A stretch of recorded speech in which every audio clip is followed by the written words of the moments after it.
نحمده ونصلي على رسول الکریم۔ السلام علیکم، welcome back to our channel on Quran history کائنات۔ میں ہوں کائنات ہاشمی۔ تو شروع کرتے ہیں آج کی ہماری تعلیم۔ اعوذ باللہ من الشیطان الرجیم، بسم اللہ الرحمن الرحیم، اللہم صلی علی محمد وعلی آل محمد۔ حضرت ابو ہریرہ رضی اللہ عنہ سے روایت ہے کہ رسول اللہ صلی اللہ علیہ وسلم نے ارشاد فرمایا، اپنے ایمان کو تازہ کرتے رہا کرو، اپنے ایمان کو تازہ کرتے رہا کرو۔ عرض کیا گیا، اے رسول اللہ، ہم اپنے ایمان کو کس طرح تازہ کریں؟ ارشاد فرمایا، لا الہ الا اللہ کو کثرت سے کہتے رہا کرو۔ حضرت ابو ہریرہ رضی اللہ عنہ سے روایت ہے کہ رسول اللہ صلی اللہ علیہ وسلم نے ارشاد فرمایا، اپنے ایمان کو تازہ کرتے رہا کرو۔ عرض کیا گیا، اے اللہ کے رسول صلی اللہ علیہ وسلم، ہم اپنے ایمان کو کس طرح تازہ کریں؟ ارشاد فرمایا، لا الہ الا اللہ کو کثرت سے کہتے رہا کرو۔ حضرت جابر بن عبداللہ رضی اللہ عنہ فرماتے ہیں کہ میں نے رسول اللہ صلی اللہ علیہ وسلم کو یہ ارشاد فرماتے ہوئے سنا، تمام اذکار میں سب سے افضل ذکر لا الہ الا اللہ ہے، اور تمام دعاؤں میں سب سے افضل دعا الحمدللہ ہے۔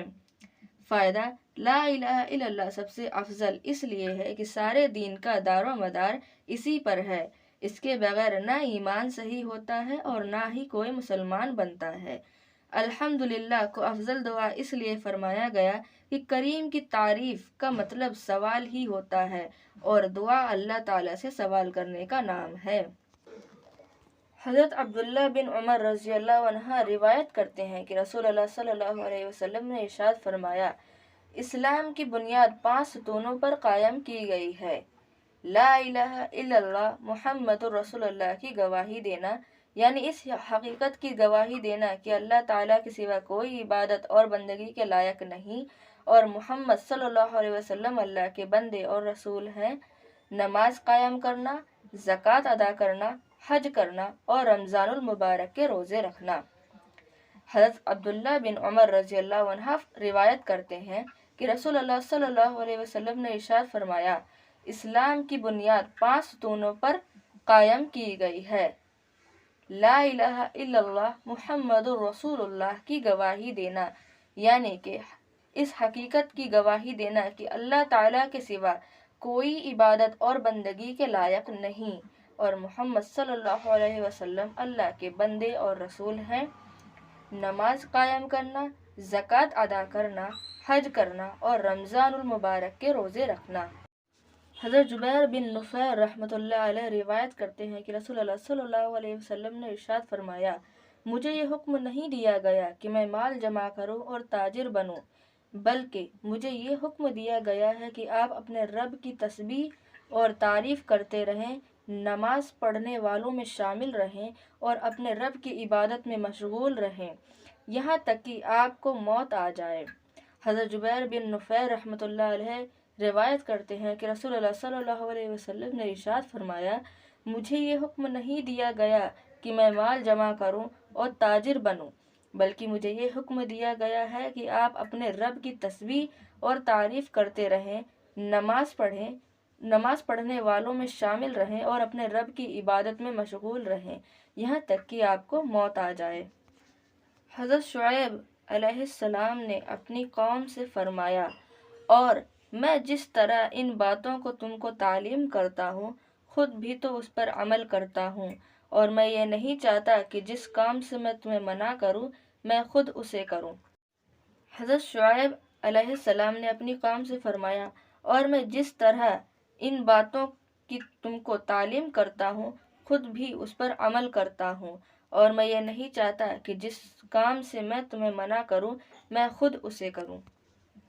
حضرت عثمان بن عفان رضی اللہ عنہ سے روایت ہے کہ رسول اللہ صلی اللہ علیہ وسلم نے ارشاد فرمایا، تم میں سب سے بہتر شخص وہ ہے جو قرآن شریف سیکھے اور سکھائے۔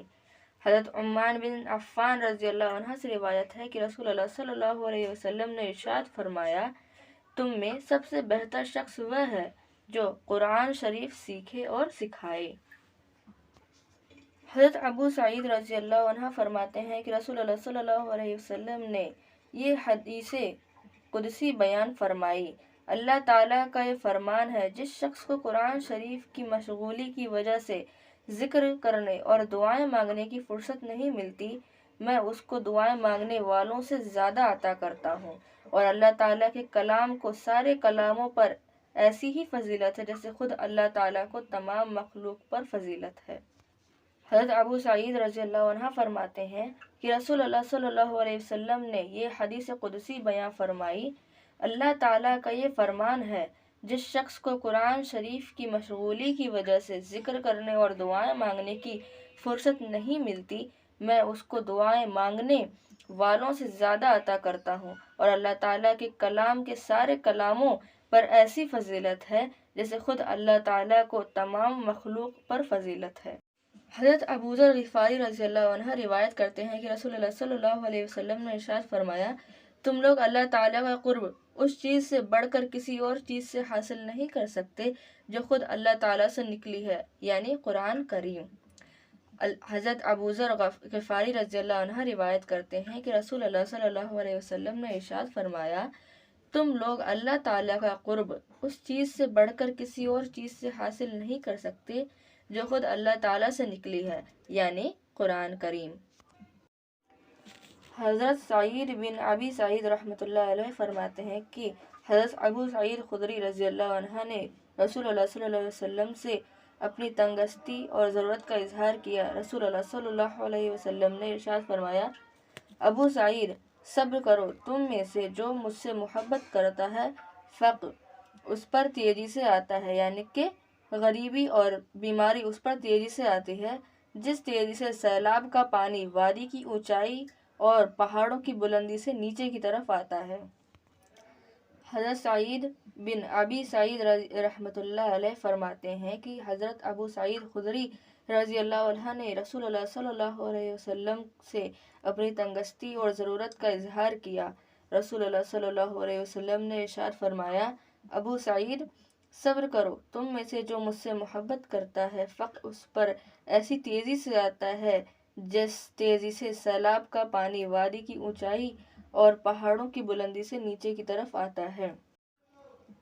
حضرت رافع بن خدیج رضی اللہ عنہ روایت کرتے ہیں کہ رسول اللہ صلی اللہ علیہ وسلم نے ارشاد فرمایا، جب اللہ تعالیٰ کسی بندے سے محبت فرماتے ہیں تو اس کو دنیا سے اس طرح بچاتے ہیں جس طرح تم میں سے کوئی شخص اپنے مریض کو پانی سے بچاتا ہے۔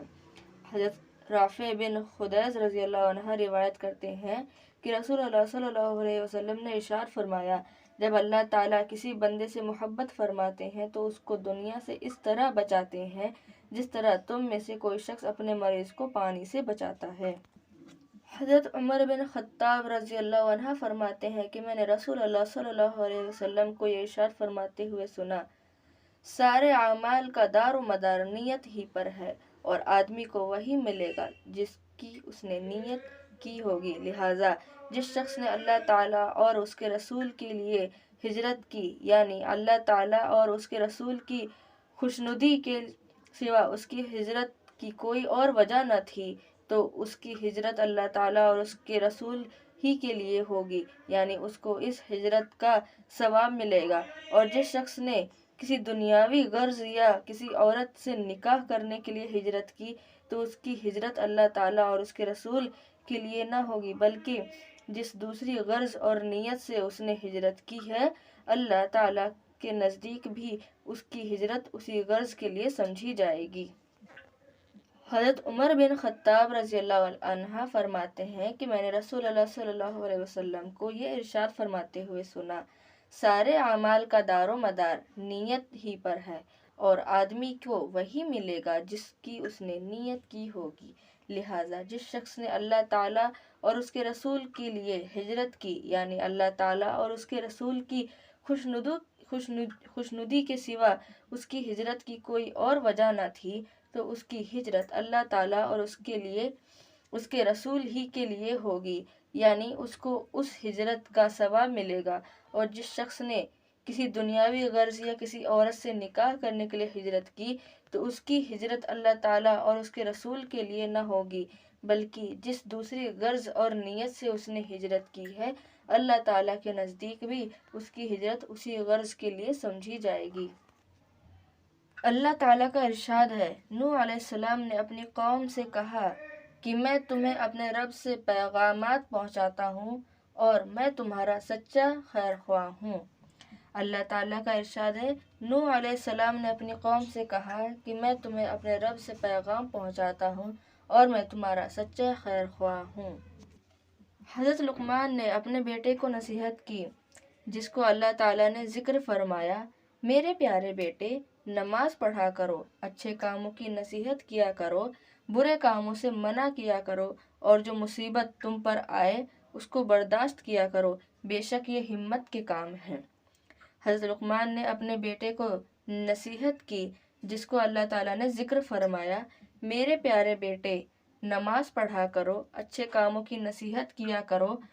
برے کاموں سے منع کیا کرو، اور جو مصیبت تم پر آئے اس کو برداشت کیا کرو،